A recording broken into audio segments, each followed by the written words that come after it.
In every conflict, there are rules. Some are written into law, but the most important ones are often unwritten. Red lines that both sides understand you simply do not cross. For decades, the conflict between Israel and Iran was governed by one such rule. We will fight each other everywhere except on our own soil. They fought through proxies in Lebanon, through spies in Europe, and through cyber attacks in the digital realm. It was a vicious, deadly shadow war.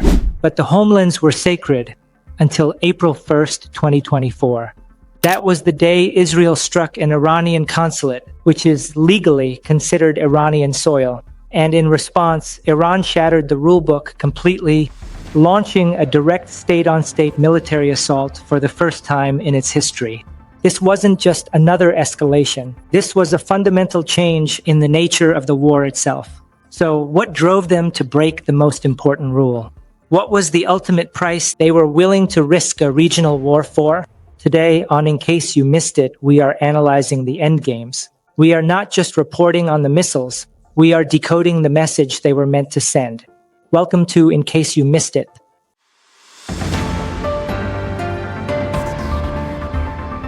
So, let's start with Israel.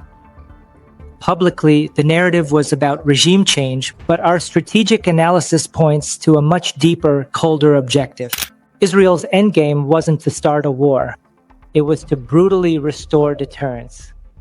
For months after the October 7th attacks, Israel had been fighting on multiple fronts against what many have described as an iron ring of fire, including Hezbollah in the north, the Houthis in the south, and various militias in both Syria and Iraq.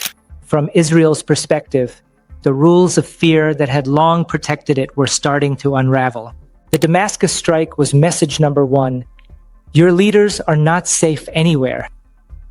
By killing General Zahedi, a key architect of Iran's proxy network, Israel wasn't just eliminating a key player. It was sending a shockwave of fear through the entire IRGC command. It was a direct signal that the immunity they enjoyed while directing attacks from abroad was over.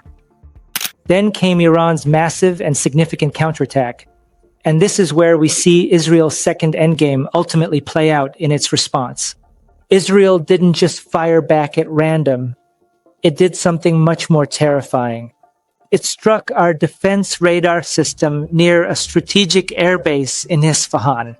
It was a small demonstration of technological superiority. The message was surgically precise and aimed directly at Iran's leadership. Look, out of your 300 missiles, almost none of them got through. Meanwhile, with just a handful of carefully planned strikes, we can penetrate your airspace near your most prized and heavily guarded nuclear facilities and hit a specific target with pinpoint accuracy and remarkable precision.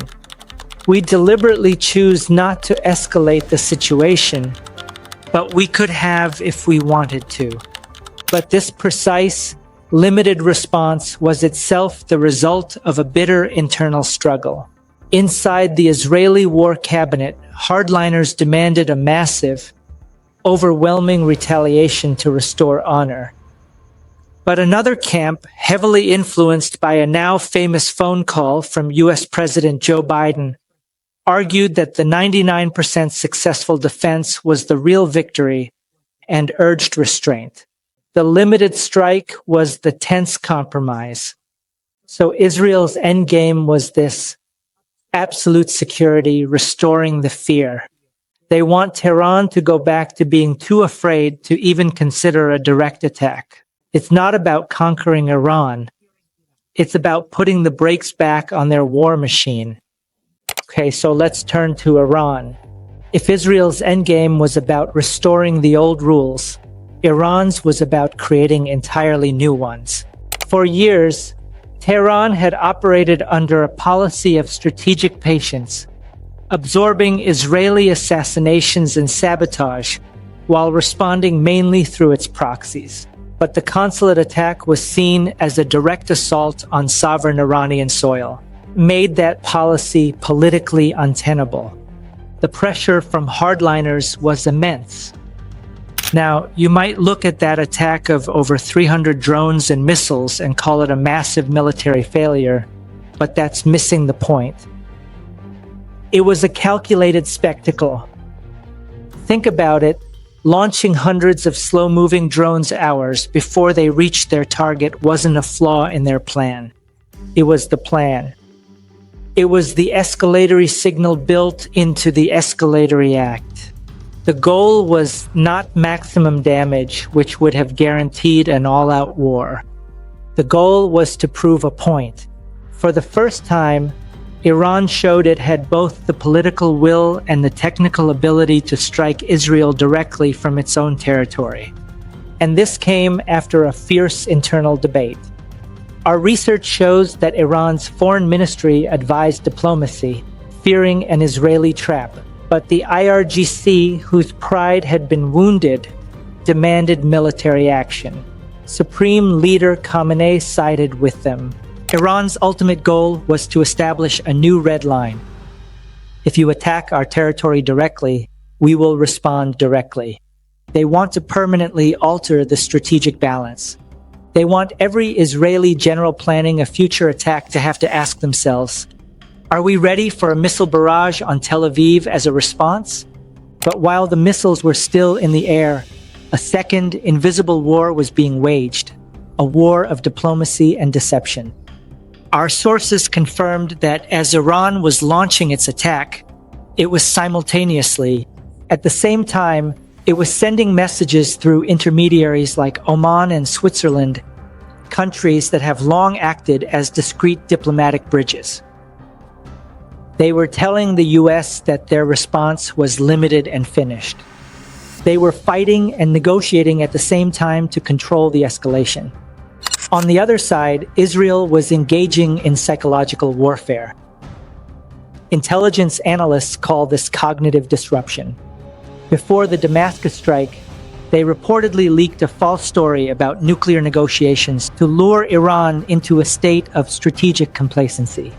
The goal is to disrupt the enemy's mind before you disrupt their military. So where does that leave us? Not back at square one. We are in a new, far more dangerous equilibrium.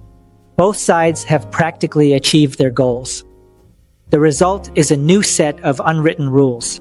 Rule number 1, from Iran's perspective, a direct attack on our sovereign territory will now be met with direct fire.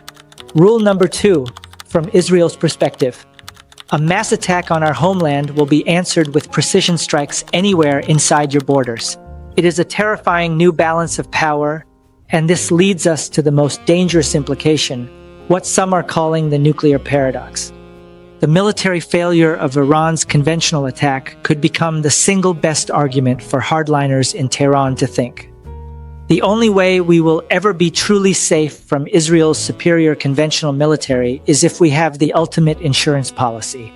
Every successful Israeli strike could paradoxically be pushing Iran one step closer to the bomb. The desire for absolute security could lead to absolute terror. This conflict may have paused, but the next chapter is already being written. The rules of the game have changed, and both players are now standing face to face, no longer hidden in the shadows. And on this perilous new chessboard, where the pieces are real cities and the ghosts of the mushroom cloud loom larger than ever before, one wrong move could be the last. Thank you for watching. Hope this was informative. See you.